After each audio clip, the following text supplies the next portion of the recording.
Episode 241 of the Aggressive Progressive Podcast. Yeah, the moon may have eclipsed the sun, but Trump cannot eclipse his blame for the chaos he caused around choice. Let's start the show. We are now the defenders of the stronghold of democracy and of equal opportunity. You and I, as citizens, have the obligation to shape the debates of our time, not only with the votes we cast, but with the voices we lift. The people are looking for honest answers, not easy answers. The very word secrecy is repugnant. Clear leadership. And we are, as a people, not false claims and evasiveness and politics as usual. Opposed to secret society. But ours was a nation of the ballot, not the bullet. And a secret pursuit. As a people, we cannot afford to let any group of citizens or any individual citizen live or labor under conditions which are injurious to the common welfare. Black, white, Latino, Asian, Native American, young, old, gay, straight, men, women, folks with disabilities, all pledging allegiance under the same proud flag to this big, bold country that we love. That's what I see. That's the America I know. Not because they are easy, but because they are hard. There is nothing wrong with America that cannot be cured by what is right with America.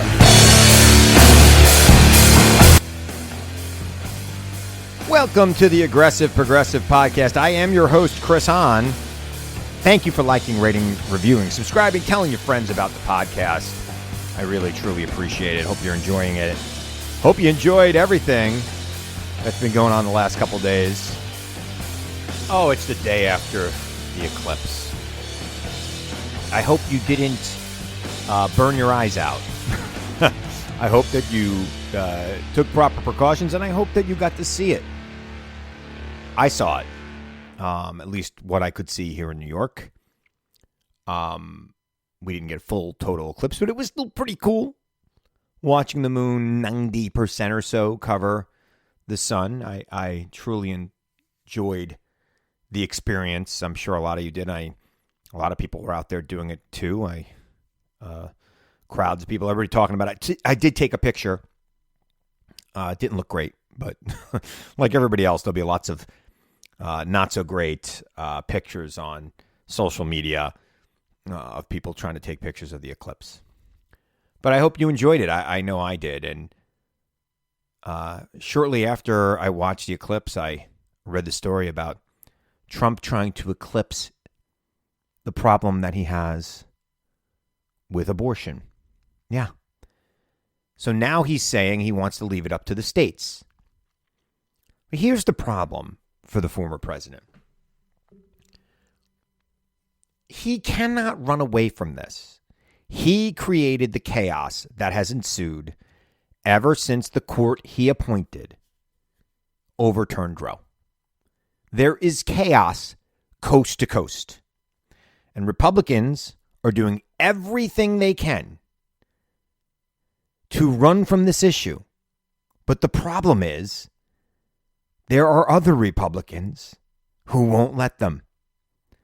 Like in the Deep South, judges saying you can't have IVF because of this. Like judges in Texas saying, oh, we know the baby may have died inside of you, ma'am, but you're going to have to carry it to term and risk your life. Actually happened. It wasn't a judge that said it. It was Ken Paxton, the Attorney General of Texas. Now, could you imagine you're a woman, you're in your third trimester. You have planned for this child. You wanted desperately to have this child. You've probably already picked out a name and bought clothes and maybe painted a room. And something goes horribly wrong. Something goes horribly wrong, and now the child is not going to survive or has already died inside of you. And your doctor recommends that they terminate the pregnancy immediately to save the life of the woman, the mother. Because the baby has died, and bad things can happen if you leave that dead fetus inside of her. But Ken Paxton says he doesn't believe that. And now the woman's not allowed to get the care she needs from her doctor in her home state. She needs to flee to another part of the country. You think that Donald Trump's going to be able to run away with that? Do you think that anyone who votes on this issue is going to vote for any Republican for Congress or the presidency this year? I don't think so. He could say whatever he wants. In fact, I think that his attempt to be Solomon, saying let the states decide and split the baby, if you will, I think that hurts him. Because I do think that there are people on the far, far right of this issue that won't be satisfied with just the states making up their mind. They think that they should make up their mind for everyone in America. In fact, they've always thought that, right? The pro-choice side would say, let the woman and her doctor and her parents and her faith decide what happens. The anti-choice side has always been, we're going to decide for you. We are going to use the power of the state to tell you, ladies, what to do with your body. Those people are not going to be happy with what Trump said on choice. They will not be happy at all. No. Trump has a problem with this issue, as does every other Republican running for Senate or the House this year, and even far down the ticket. There are people who are still angry. This will show up at the polls as it did in 2022, as it has in special elections, since Democrats won a special election in a deep red district in Alabama last week. You mean to tell me that the IVF issue wasn't part of the equation there? You mean to tell me that Republicans trying to ban the abortion pill nationally, bringing it to some ridiculous right-wing judge in a Texas circuit to try to ban it nationally? You mean to tell me that, oh yeah, let's get somebody in there to put more judges like that in? The next question I have for Trump is, okay, so who are you going to appoint to courts? Like, where are you going to get your judges from who are just for states' rights on this? Because they don't really exist. They're either pro-choice or anti-choice. And the ones the Federalist Society have been raising up for you, they are anti-choice. Listen to this. I'll be right back.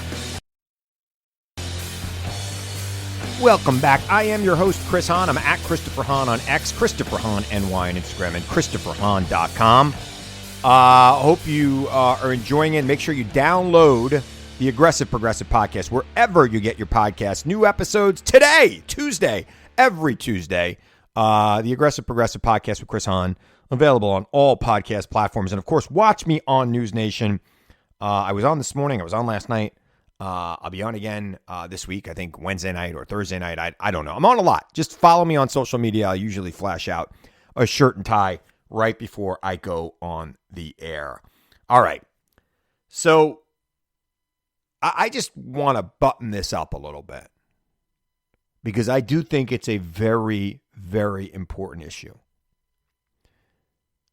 There is nothing Trump or Republicans can say to convince a voter whose primary issue is a woman's right to choose that they are going to be better for them on the issue.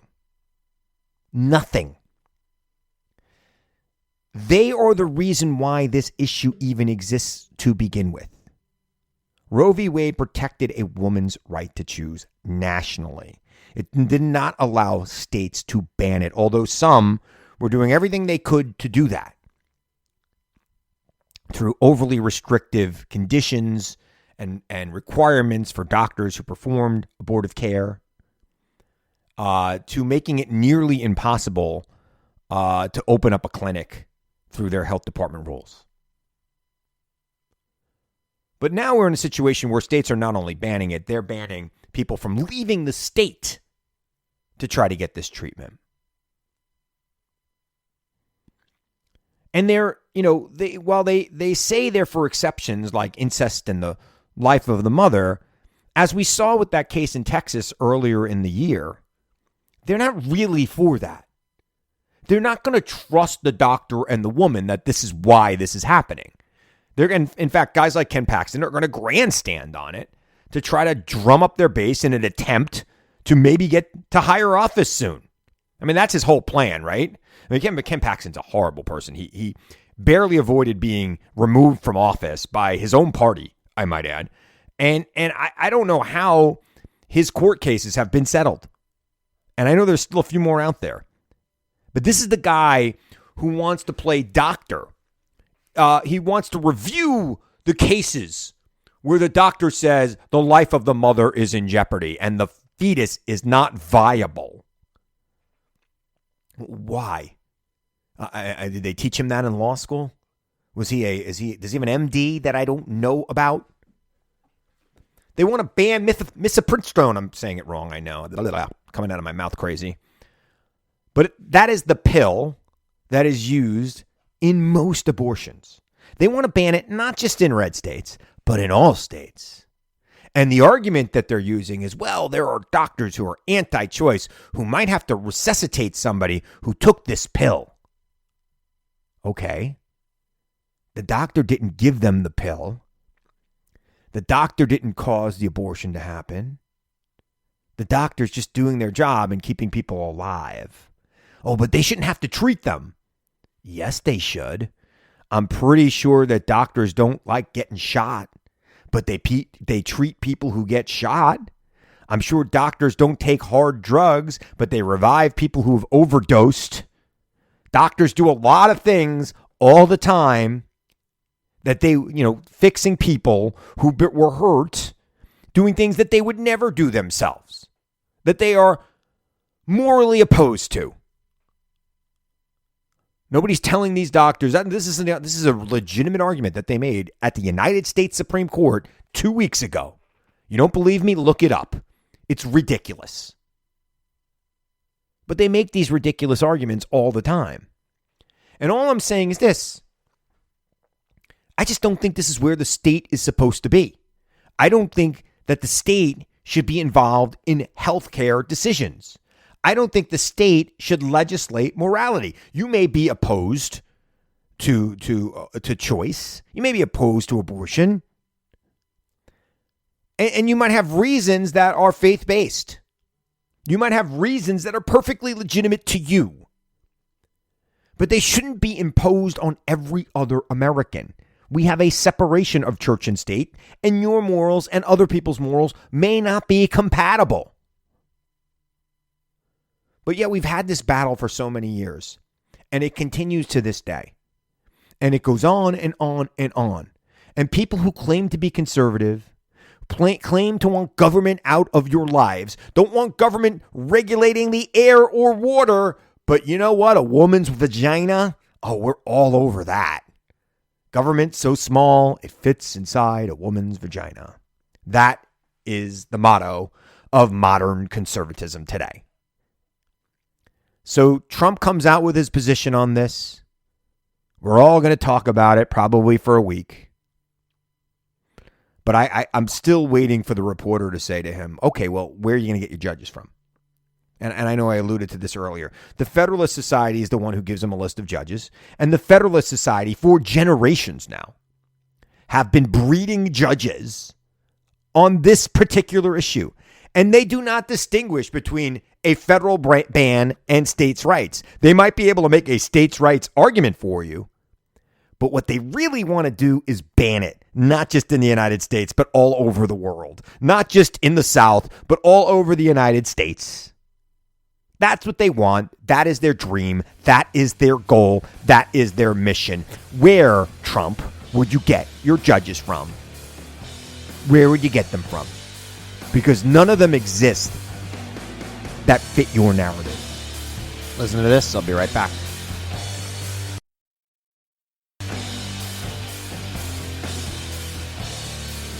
All right. Let's move off this difficult topic. Let's talk about something fun. I do think, though, that politically speaking, he's got nowhere to hide on what he's done to women in this country. Nowhere to hide. Makes no sense to me that he thinks he can. But you know Trump, he's never been held accountable for anything in his life. So he will continue to do what he does. So we'll see where it goes. He had some difficult news on Monday. His trial is still going forward in New York. And I truly believe, and I know I've said this here before, that even though the New York trial is probably not the one I would have started with, the New York trial is an embarrassing trial for Trump. And there is going to be weeks and weeks on end where people like Stormy Daniels come out to the microphone. Maybe there are other women who he's paid off after having sex that will come to the microphone. Maybe we'll meet some new people in Trump's life. And while I don't think that a vast majority of Trump's hardcore base will see this as a problem, it doesn't take much. This election was won by 40,000 votes across a couple of states. And if, I don't know, 10,000 evangelical Christians decide that they're not coming out to vote and they happen to live in Pennsylvania, Wisconsin, Michigan, Arizona, Georgia, it can swing the election. So, for those of you out there saying, oh, this only helps Trump. No, it helped him in the primary. The primary is over, even though he's still getting, about 75% of the Republican vote in primaries. People are still coming out and voting for Nikki Haley and other people. But people are all, Biden's losing 10 to 15% to the undecided or the unaffiliated vote. Yeah, Trump's losing 20% to people who've dropped out of the race. Just keep that in mind. He's got his own problems. He just doesn't have a media that's willing to talk about it, other than me. But I'll keep talking about it. And again, to button up the board, I know I said I was going to button this up before, just to put a bow on the abortion talk. Doesn't take many, right to life type voters to stay home for him to lose. It only takes a few. And I do believe that some of them are going to be disappointed by Trump's stance saying leave it up to the states. I do think that's the case. Unless he's going to start telling them, no. When I get in there, there'll be a ban, which, of course, will be widely reported. So just get ready. I expect that at some fundraiser or some event in some small town, there'll be a hot mic moment where Donald Trump is telling some far right, anti-choice conservative that no, don't worry. I'm just saying that to get elected. When I get in, I will ban it for everybody. Because that's what they really want to do. All right, let me just close by talking about a little basketball. I'm recording this before the men's final. So I'm recording this on Tuesday. I'm going to go watch the men's final. On Monday, I'm sorry. Later on tonight. But I am going to talk about a little bit about basketball. First of all, I've enjoyed both the men's and the women's tournament. And I got to tell you, this is the first year of my life that I've really paid attention to the women's tournament. I've watched the final a lot, and every now and then I'll turn it on and I'll catch it. But I've tuned in specifically for it. Now, anybody who's listened to me knows that I will watch people competing in anything. I watched the axe throwing and lumberjacking and bull riding, and I watch a lot of professional pickleball now. I watch a lot of women's sports, watch a whole lot of women's soccer.